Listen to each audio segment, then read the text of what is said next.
Guys, isang aksidente ang ating namataan dito sa may aming lugar, dito sa may barangay Santo Cristo sa Riaya, Quezon.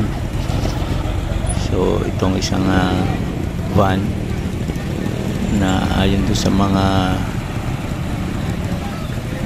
tao dito ay galing Bicol, bumangga sa isang 10-wheeler truck. So yung pang van na yan ay puntang Manila at yun na mga truck ay going to Bicol. So ayon dun sa mga nakakita rito kanina ay 6 ang sugatan, at pero sabi patay na, pero hindi pa naman kumpirmado mga idol.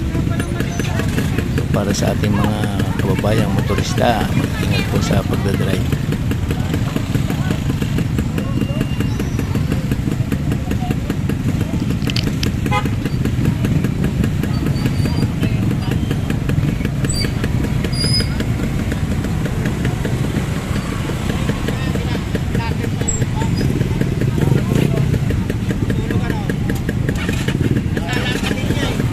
Wala.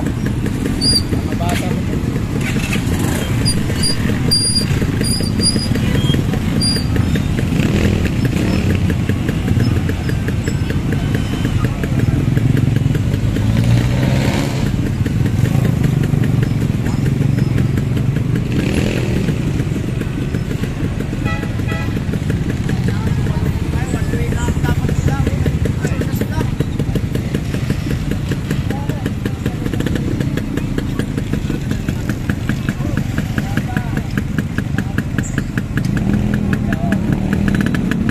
Hinihilahin na.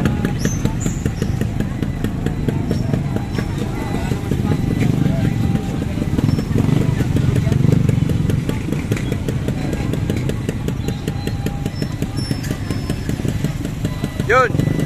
Yun! Ilan lang na? Patay? 6 na patay. Kumpirmado na yun.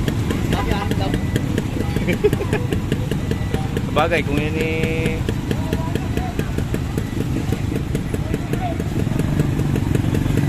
nakakatulog pala, nakakatulog. O, sa linya na yan, oh. Makakaawa din na rin, truck na damay. Malakas ang bangga, no? 6 na raw, sabi. Makabigat, may kargado pa.